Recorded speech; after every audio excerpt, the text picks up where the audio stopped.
I always believed that betrayal would come from far away from enemies, rivals, or strangers waiting for me to slip. I never thought it would arrive in the soft whisper of the man I shared my bed with, the one whose hand I held through every storm. My name is Alexandra Monroe. I am 38 years old, and I carry a secret that nearly destroyed me. My husband, the man I loved for 12 years, was plotting to divorce me and strip me of everything. I wasn't born into money, I built it. Every cent of my $500 million fortune was carved out of sacrifice, restless nights, and the stubborn belief that I could create something that would last. I started my jewelry company out of a tiny studio apartment, stringing beads by hand, sketching designs until my fingers cramped. For years, I scraped by working 2 jobs, eating canned soup while pouring every dime back into my dream. When the breakthrough came, when one celebrity wore one of my designs on a red carpet, everything changed. From there, my company grew into a global brand, and suddenly people who had never noticed me before were lining up to sit at my table. That was when I met Nathan. He wasn't flashy. He didn't sweep in like some storybook prince. He was gentle, attentive, always ready with a smile that disarmed my weary heart. He listened to my stories of struggle as though they were epics, and when he asked me to marry him, I said yes without hesitation. For a while, life felt safe, warm, full of promise. I believed in us, but comfort can make you blind. Over the years, I began to notice small cracks, tiny details that whispered of a man I didn't fully know. A credit card bill that didn't make sense. A late night that had no explanation. A coldness in his touch when he thought I wasn't paying attention. Still, I told myself I was imagining things. I wanted so badly to believe that love could silence suspicion. The truth revealed itself on a Tuesday evening of all nights. I had returned home early from a business trip, exhausted, carrying nothing but a desire to crawl into my own bed. Nathan wasn't expecting me. When I pushed open the bedroom door, I froze. He wasn't alone. He was on the phone, his voice low, urgent, dripping with a malice I had never heard before. "She won't see it coming," he said. "I'll have the papers drawn. Once we're in court, half of it is mine by default. She's too trusting, she won't fight back." My heart pounded so loud I thought he would hear it from across the room. I pressed myself against the wall, every word searing into me like acid. He wasn't just planning to leave me. He was planning to rob me, to tear apart everything I had built with hands that never once asked for his. I stumbled back, quiet as a shadow retreating down the hall before he saw me. My legs shook as I sank onto the cold marble floor of the foyer. In that moment, something inside me shattered. It wasn't just the marriage, it was the foundation of trust I had built my life upon. For hours I sat in silence, staring at the rings on my finger, the engagement diamond, the wedding band.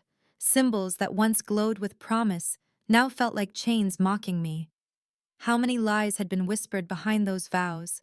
How many nights had I curled beside a man who was already plotting my undoing? The grief was suffocating, but beneath it, another emotion stirred. Not rage, not yet. It was something quieter, sharper, clarity. I had built my empire by trusting my instincts, by surviving storms fiercer than this. If Nathan thought I would fold, he had forgotten who I was. The next morning, I looked at myself in the mirror and barely recognized the woman staring back. My eyes were swollen from crying, my skin pale with exhaustion, but deep inside a fire flickered. I whispered to my reflection, "He wants war. He doesn't know who he's dealing with." In the days that followed, I played my part perfectly. I smiled at Nathan over dinner, listened as he spoke of trivial things, kissed him goodnight as though nothing had changed. Inside, I cataloged every detail, the accounts in both our names, the assets vulnerable to manipulation, the documents he thought I had never read. And in secret, I moved. My fortune was not just numbers on a screen. It was property investments, holdings across continents. With the help of my most trusted advisors, I shifted every asset into an airtight trust under my name alone. Every contract was reviewed, every signature notarized. I spent sleepless nights poring over legal texts, ensuring no loophole could be exploited. Within a week, $500 million had vanished from Nathan's reach, untouchable behind walls he could never scale. I remember the night I signed the final document. My hands trembled not with fear, but with the weight of resolve. As the ink dried, a strange calm settled over me. I had reclaimed my power. He thought me weak, naive, unguarded. But I was none of those things. I was Alexandra Monroe, and I would not be undone by betrayal. Still, the ache of it lingered. At night, when Nathan slept soundly beside me, I lay awake staring at the ceiling, wondering how I could ever share a bed with a man who plotted my downfall. I replayed his words in my mind, each one a knife twisting deeper. She won't see it coming. Half of it is mine by default. But he was wrong. I had seen it. I had acted. And soon he would realize that the game he thought he controlled had already slipped from his hands. That realization didn't erase the pain. It didn't mend the wound of loving someone who saw me as nothing more than a paycheck. But it gave me something else, an edge, a strength I hadn't felt in years. When the day came that he handed me the divorce papers, his face smug, expecting my world to collapse, I smiled. Because he had no idea he was already the one standing on broken ground. When Nathan finally slid the divorce papers across the table, it was a Saturday morning. The smell of fresh coffee still hung in the air, but the moment shattered whatever comfort lingered in our home. He wore that same charming smile that once made me believe he loved me, only now it felt like a weapon, sharp and condescending. "I think this is best for both of us," he said smoothly, as though he were offering me something kind. "We've grown apart. It happens, you'll be taken care of course, I've made sure of that." I looked down at the papers, every line carefully drawn, every clause designed to trap me. He truly thought I was blind, that my world revolved around his words and his control. I wanted to laugh at the audacity of it, but I didn't. Not yet. I raised my eyes slowly, meeting his gaze with the calmness of someone who had already prepared the battlefield. "You've made sure of a lot of things," I whispered, my tone so soft it unsettled him. For a brief moment his eyes flickered with doubt, but he quickly covered it with his practiced mask. I signed nothing. Instead, I slipped the papers into a drawer and excused myself, walking out to the garden where I could breathe. The air was cool, carrying the faint fragrance of roses I had planted years ago. I ran my fingers along the petals, grounding myself, reminding myself that life still held beauty, even in the shadow of betrayal. But beneath that calm, my mind raced. He had made his move. Now it was my turn. I called Harold, my lawyer, that afternoon. His voice was steady, a balm against the storm raging inside me. "You did well moving your assets ahead of time," he said. "Without them, he has nothing to stand on. But be ready, Alexandra. Men like Nathan don't fold quietly. He'll push, he'll manipulate, he'll try to paint you as unreasonable." I sighed, the weight of it pressing on my chest. "I've faced worse storms, Harold. If he wants to fight, I'll fight, but I won't let him take what I've bled for." That night, Nathan tried to act as though nothing had changed. He cooked dinner, opened a bottle of wine, even played our favorite jazz record. The performance was flawless, but I saw through it all. I watched him carefully, studying the small shifts in his expression, the way his eyes darted toward the drawer where I had hidden the papers. He wanted me to break, to beg, to make it easier for him to walk away with half of my life. Instead, I smiled, lifted my glass, and toasted to new beginnings. He didn't know what kind of beginning I meant. The following week was a blur of quiet preparation. I doubled down on meetings with my legal team, securing every thread Nathan might try to unravel. We combed through contracts, examined trust structures, and ensured every asset was shielded behind walls of legality. My fortune was safe, but it wasn't just about the money. It was about my name, my dignity, my very identity as the woman who had built something from nothing. At night, when the house was quiet, I let myself grieve.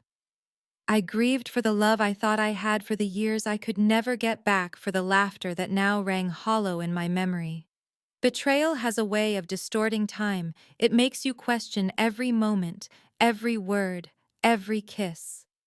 Was it ever real, or had it all been part of his performance, carefully crafted to disarm me while he waited for the right moment to strike? One evening, unable to sleep, I found myself in my office, staring at the first necklace I had ever designed, the one that started it all.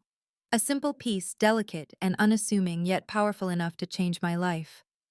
I held it in my hands and whispered, "This is who I am. Not his victim, not his pawn.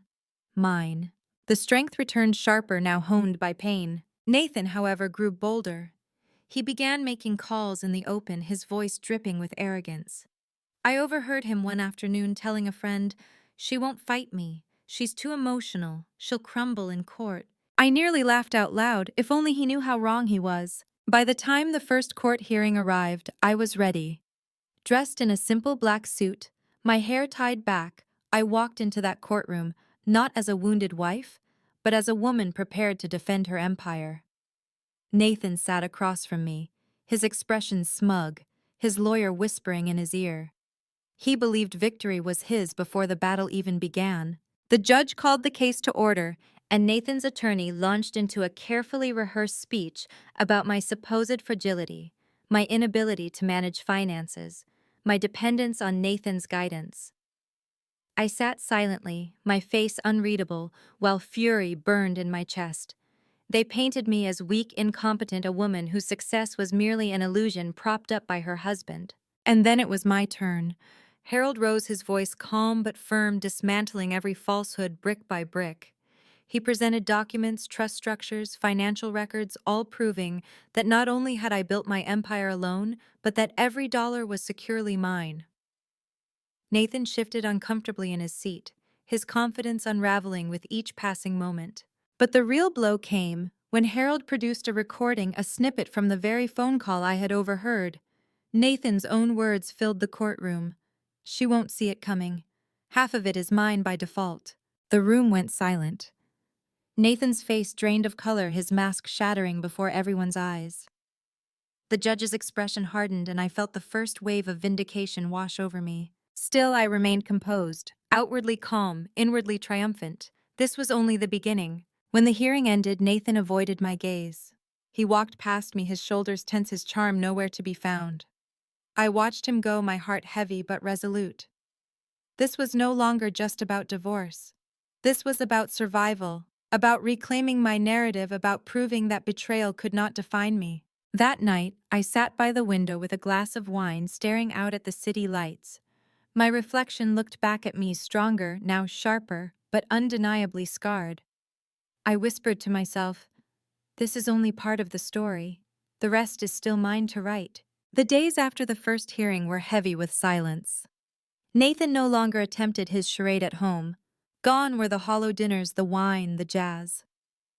Instead, he retreated into his study for hours, slamming drawers and muttering under his breath. I could feel the storm brewing in him, the way a sailor senses the shift in wind before a hurricane. I stayed calm. Outwardly, I carried on as if nothing had changed.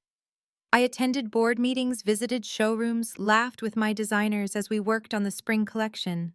But inside, the weight of it all pressed on me. Every time I caught my reflection in the glass of a boutique window, I asked myself, when did I stop being his wife and become his opponent? The betrayal cut deeper than I could admit. Nights were the worst. I lay awake, the space beside me cold, and remembered the vows we had once spoken. How had those words decayed into this? How could someone who once claimed to love me be plotting my destruction behind a mask of charm? The second hearing came quickly. This time the courtroom felt more like a battlefield than a chamber of justice. Nathan's lawyer was relentless, presenting fabricated accounts of my supposed overspending, claiming I had squandered millions on whims, painting me as reckless and undeserving of control over my fortune. I sat there, hands folded, heart pounding, but my face remained calm. Harold rose, methodical as ever. He dismantled each accusation with facts, receipts, contracts, all proof that Nathan's claims were smoke and mirrors. At one point, Harold turned toward the judge and said, "Your Honor, this is not a case of financial incompetence. This is a case of manipulation, betrayal, and an attempt to rob a woman of the very empire she built with her own two hands." I will never forget the moment Nathan erupted. His composure cracked under the weight of evidence, and he slammed his fist against the table. "She wouldn't have anything without me," he shouted, his voice echoing through the courtroom. The judge raised an eyebrow, the gavel striking once to call for order, but it was too late. The damage was done.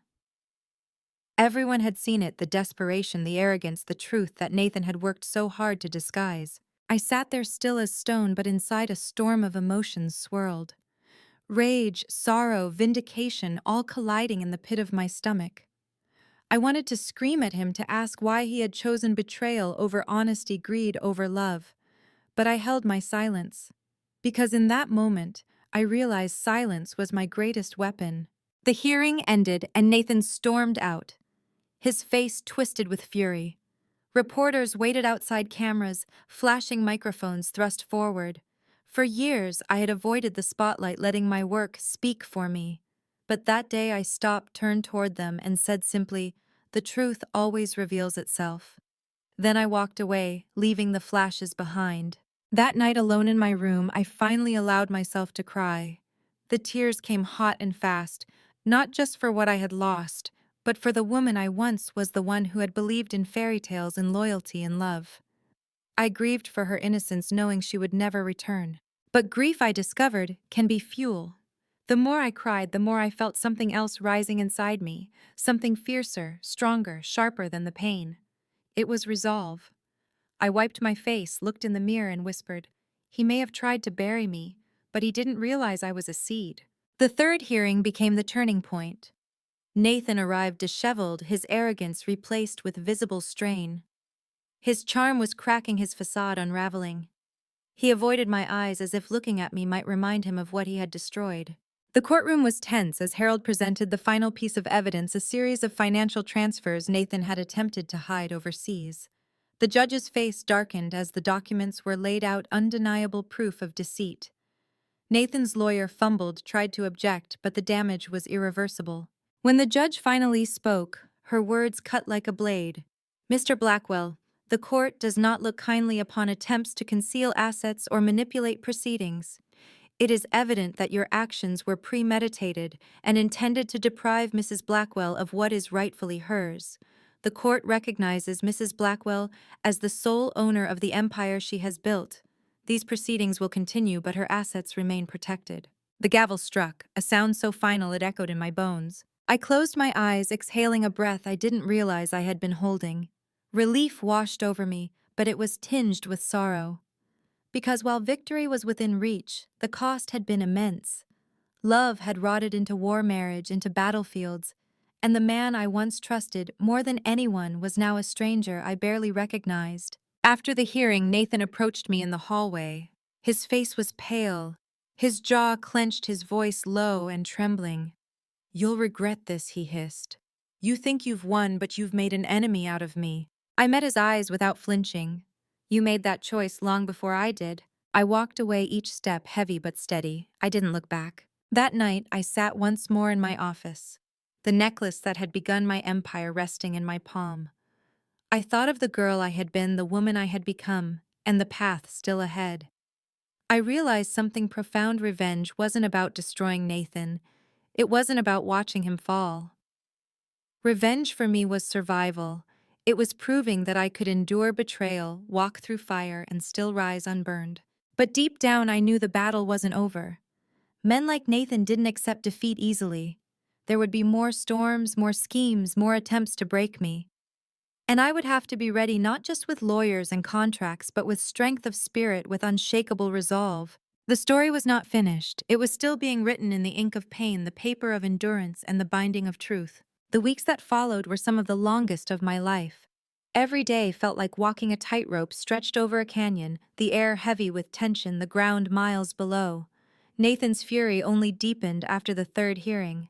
He stopped pretending entirely. No more smiles, no more charm, no more quiet civility. His rage simmered just beneath the surface, erupting in sharp words, slammed doors, and venomous glares. I knew it was only a matter of time before he tried something reckless. And I was right. Late one evening, Harold called me. His tone was clipped, urgent. "Alexandra, we've intercepted communications that Nathan intends to leak false stories to the press. Affairs, embezzlement, tax fraud, you name it. None of it has any truth, but if he gets to the tabloids, the damage could linger." My stomach twisted. Reputation was a delicate thing, especially for someone like me whose empire rested on trust and admiration. I thought of the women who wore my jewelry with pride, of the young designers who saw me as proof that dreams were possible. I would not let Nathan soil that. Stop him, I said firmly. Do whatever it takes. Harold assured me that steps were already in place, legal warnings to the outlet's evidence prepared to counter any lies. But still I couldn't shake the dread. Because betrayal in a marriage was one thing, but betrayal in the court of public opinion, that could ruin more than a fortune. It could ruin a legacy. The following morning, the headlines broke anyway. Not in tabloids, but in a respected business journal. CEO Alexandra Blackwell's fortune built on fraud sources claim husband provides evidence. I sat at my breakfast table, staring at the words, my hands trembling around my coffee cup. For a moment, the walls closed in. Panic clawed at me, threatening to drown me. But then, as quickly as it came, the fear transformed into something sharper. Anger. How dare he? How dare he take the empire I bled for and drag it through the mud because he couldn't bear to lose? By midday, my PR team had released a statement, calm and precise, denying the accusations and pointing directly to the court's findings of Nathan's dishonesty. Harold arranged a press conference for the following day, and though my hands shook as I stepped onto the stage, my voice did not falter. I built my company with integrity, brick by brick, jewel by jewel. Lies may be loud, but truth endures. The cameras flashed, the crowd applauded, and I walked away stronger. Nathan, however, grew desperate. He tried to contact me late at night, calling from unknown numbers, sending messages filled with threats and pleas. One night, his voice slurred with drink. He shouted into the phone, "You were nothing before me." Nothing. I hung up without a word, because by then I knew silence cut deeper than any reply. The final hearing loomed, and with it the climax of our war. The courtroom was packed, journalists, onlookers, even former colleagues. The air buzzed with anticipation as though everyone knew this was the day the mask would finally fall. Nathan entered looking gaunt, his once perfect suit hanging loosely, his tie askew. His eyes darted nervously, his charm long gone. I felt no satisfaction in seeing him like this, only a hollow ache where love had once been. The proceedings began. Harold laid out the evidence of Nathan's deceit, financial concealments, attempts at slander, threats captured in messages. One by one, the lies he had woven unraveled under the judge's stern gaze. Nathan's lawyer stammered, flailed, but the tide was irreversible. And then the moment came. Nathan was asked to testify. He rose, his hands trembling, his voice unsteady. He tried to spin stories to cast me as the manipulator, but his words tangled, his contradictions laid bare. The judge cut him off more than once, unimpressed with the theatrics. Finally, unable to hold it together, Nathan snapped. His voice thundered through the chamber. "She thinks she's better than me. She's nothing without me. She'll regret ever crossing me." The silence that followed was deafening. Every eye in the courtroom turned to him, no longer seeing a confident husband, but a desperate man undone by his own bitterness. I sat still, my expression calm, but inside my heart pounded. Not with fear, no, that was gone. What I felt was release. The mask had slipped. The world saw him for who he truly was. The judge's ruling came swiftly after. My assets remained protected, my reputation intact, Nathan's claims dismissed as baseless. More than that, the judge admonished him publicly, declaring his conduct deceitful and malicious. The gavel struck, final, irrevocable. I closed my eyes and tears slipped silently down my cheeks. Not from sorrow, but from the overwhelming weight lifting off my shoulders. It was over. The war had been won. Nathan slumped in his chair, his head in his hands. For a moment, I almost pitied him. Almost. But then I remembered the lies, the schemes, the way he had tried to strip me of my life's work, my dignity, my very identity. No, pity was not what I felt. What I felt was clarity. Afterward, as the courtroom emptied, I lingered by the window, watching the light spill across the floor. Harold joined me, placing a gentle hand on my shoulder. "You did it, Alexandra. It's over." I nodded, my voice barely a whisper. "No, it's just beginning." Because though the legal battle had ended, the emotional one still raged within me. The wounds of betrayal do not vanish with a gavel's strike. They linger, seeping into quiet moments, echoing in memories. But I knew then that healing was possible. Pain had not destroyed me, it had shaped me. That night I walked through my homeroom, by room letting the silence settle around me. The walls felt different now, lighter, freer, as though they too had been unburdened.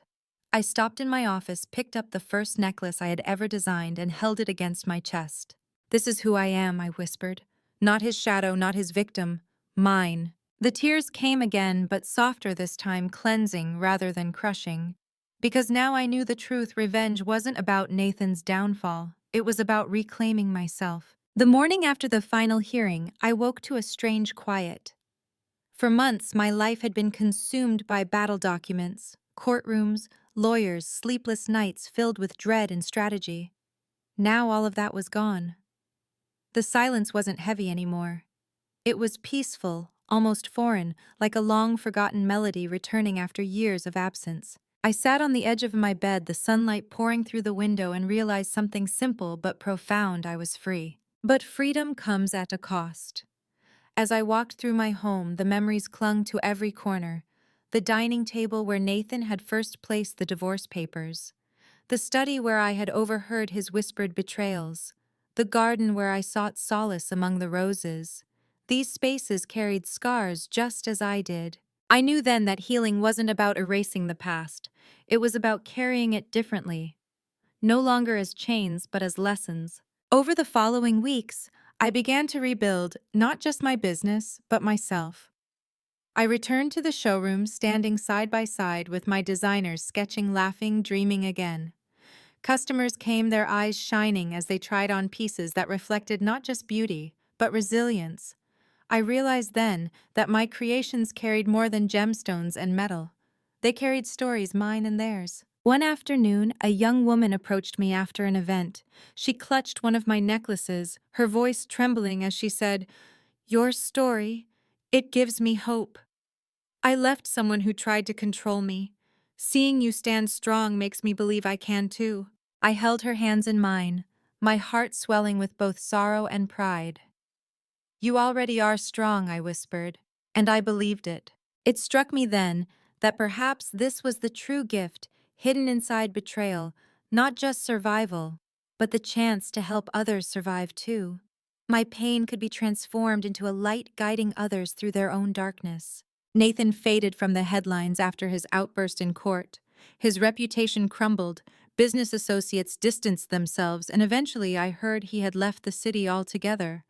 I didn't follow his story. For the first time in years, his life no longer had power over mine.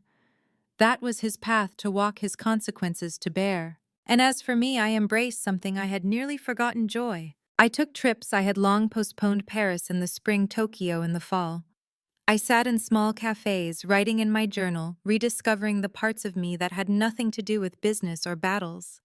I reconnected with old friends, laughed until tears rolled down my cheeks, and allowed myself to feel alive again. Yet even in joy, the scars remained. And that was okay. Scars remind us of the battles we've survived, the storms we've endured. They do not define us, but they shape us, giving depth to our strength. One evening, months later, I returned to the necklace that had started it all. I placed it around my neck, stood before the mirror, and saw myself not the betrayed wife, not the woman fighting in court, but Alexandra Blackwell, survivor, creator, warrior. I smiled, and for the first time in a long time, it was not a mask. It was real. To those listening now, perhaps carrying your own wounds, your own betrayals, I want to share: this pain does not have to destroy you. It can refine you, sharpen you, transform you into something stronger than you ever imagined. Betrayal may cut deep, but it cannot define the rest of your story. Only you can. If there is one lesson my journey has taught me, it is this: love yourself enough to fight for your dignity, your truth, your peace. And never forget that even in the darkest nights, dawn always comes. This is my story, but maybe in some way it is yours too. So if my words have touched you, if you felt my journey resonate with your own, I invite you to stay with me. Like this video, share it with someone who might need its message, subscribe to hear more stories that remind us we are not alone, and leave a comment to tell me your truth. Together we can turn pain into power. Thank you for listening, for walking with me through this storm. May your scars remind you not of what broke you, but of how you endured.